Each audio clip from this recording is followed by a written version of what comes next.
여섯 번째, RCT의 연구 결과와 다르거나 반대되는 많은 증거들이 있습니다. 여러 연구에 따르면 포경수술을 한 남성이 여성에게는 전혀 보호 효과가 없거나 오히려 여성에게는 증가시킨다고 하고요. 포경수술 받은 남성과 받지 않은 남성 사이에서도 차이가 없거나 오히려 포경수술 받은 사람이 증가한 결과도 있었습니다. 또한 포피의 란게란스 셀은 란제린이라는 물질을 분비하여 HIV를 포함한 병원체를 막아준다는 사실을 입증한 논문도 있습니다. 연구자 탈봇은 섹스 산업에 종사하는 여성의 인구와 HIV 감염 수준의 상관관계를 밝혀왔는데 아프리카의 급속한 확산은 포경수술과는 별로 상관없어 보이고 섹스 산업에 종사하는 여성 인구 비율과 전적으로 관계있어 보인다고 보고했습니다.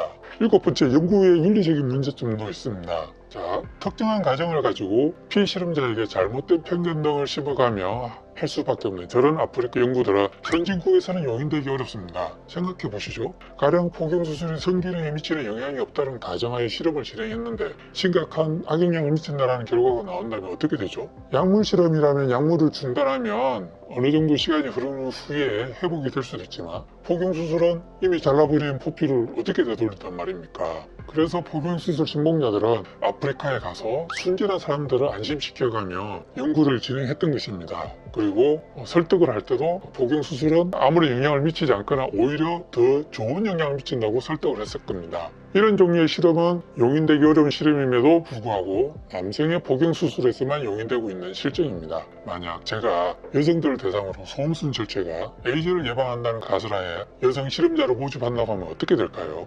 비윤리적인 연구를 한다고 여러 단체라든지 사람들이 비난을 하게 될 것입니다. 불필요한 수술로부터 여성들이 보호받을 권리가 있듯이 똑같이 남성들도 보호받을 권리가 있습니다.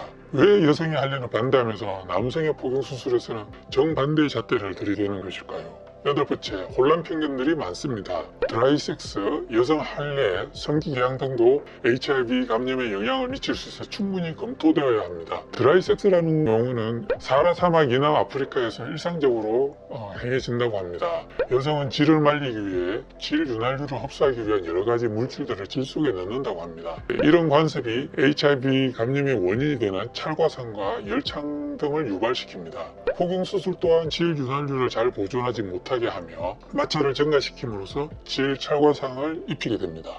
포경수술과 드라이섹스가 조합되면 찰과상으로 인한 여성 HIV 감염이 증가할 수도 있습니다. 포경수술 받은 남성의 여성 파트너가 HIV 감염이 더 높다고 보고한 연구들이 여럿 있습니다.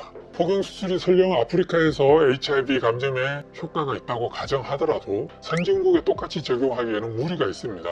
아프리카는 HIV 감염이 높고 주로 이성과의 성교로 전파되는 지역입니다. 선진국은 HIV 감염률이 낮고 동성애, 마약 주사바늘 공유 등으로 인한 위험이 높은 지역입니다. 상황이 많이 다르죠. 그리고 잘못된 믿음은 오히려 HIV 감염을 증가시킬 수 있습니다.